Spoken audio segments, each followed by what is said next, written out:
Yang kami hormati Bapak Presiden Republik Indonesia, Bapak Wakil Presiden Republik Indonesia, para pimpinan lembaga tinggi negara, para Menteri Kabinet Indonesia Maju, para pimpinan lembaga pemerintah dan non-kementerian, para gubernur, bupati, wali kota se-Indonesia,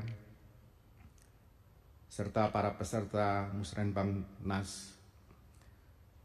Assalamualaikum warahmatullahi wabarakatuh. Selamat pagi, salam sejahtera bagi kita semua. Om Swastiastu, Namo Buddhaya, salam kebajikan. Alhamdulillah kita bisa hadir pada acara pagi hari ini. Dan terima kasih kepada Bapak Presiden yang hadir pada pagi hari ini. Demikian juga kepada Bapak Wakil Presiden.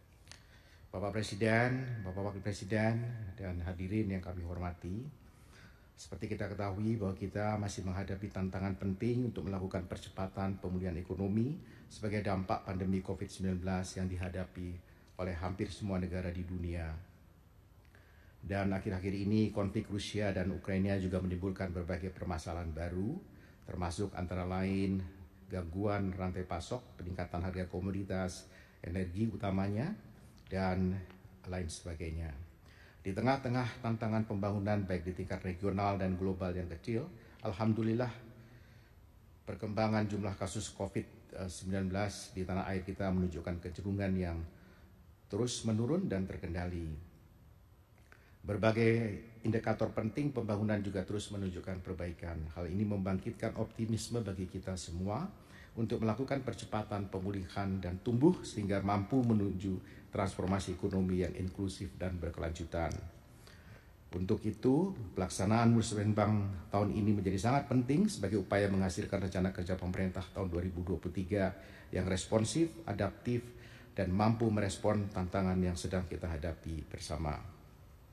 Sesuai dengan arahan Bapak Presiden pada sidang Kabinet Paripurna yang lalu, tema rencana kerja pemerintah pada tahun 2023 adalah peningkatan produktivitas untuk transformasi ekonomi yang inklusif dan berkelanjutan.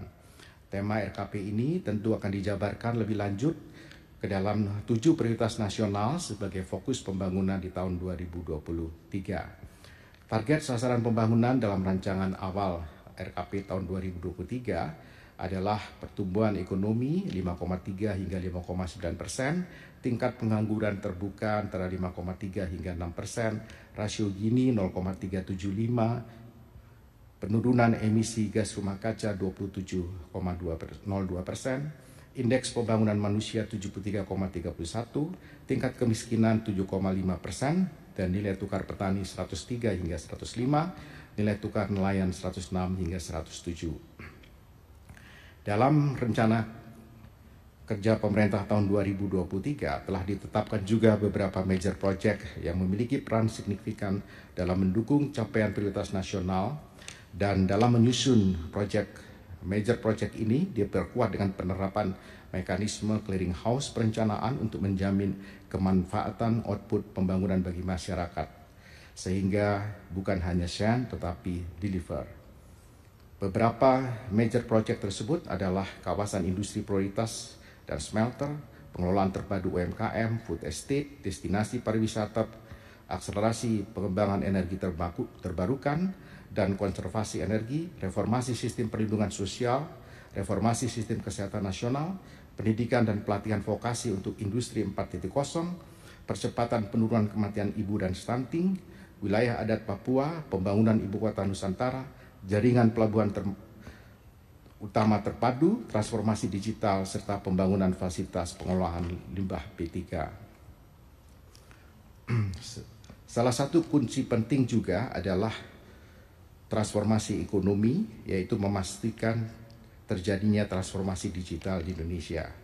Oleh karena itu, transformasi digital juga perlu dilakukan untuk diimbangi dengan industrialisasi digital, sehingga Indonesia tidak akan menjadi konsumen besar untuk produk digital impor, tetapi juga harus menjadi produsen besar digital yang memasok kebutuhan domestik dan luar negeri.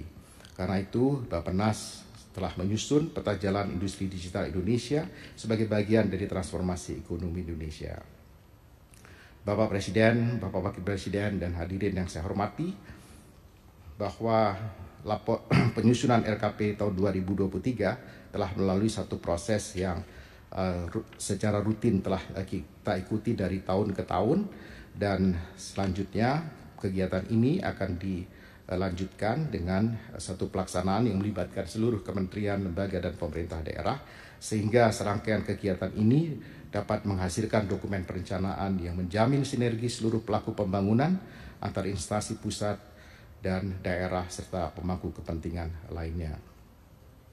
Sebelum mengakhiri laporan ini, izinkan kami melaporkan kepada Bapak Presiden bahwa Bappenas kembali menyelenggarakan kegiatan penghargaan pembangunan daerah yang diberikan kepada pemerintah daerah dengan perencanaan, pencapaian, dan inovasi pembangunan terbaik. Penghargaan pembangunan daerah tahun 2022 akan diberikan kepada 3 provinsi terbaik, 3 kabupaten terbaik, dan 3 kota terbaik, serta penghargaan khusus bidang ekonomi hijau dan rendah karbon dan inisiasi awal untuk sirkuler ekonomi. Selanjutnya kami mohon dengan hormat berkenan Bapak Presiden untuk memberikan arahan bagi seluruh peserta sekaligus membuka secara resmi Musyawarah Perencanaan Pembangunan Nasional tahun 2022 dalam rangka penyusunan rencana kerja pemerintah tahun 2023. Demikian yang dapat kami laporkan. Terima kasih. Assalamualaikum warahmatullahi wabarakatuh.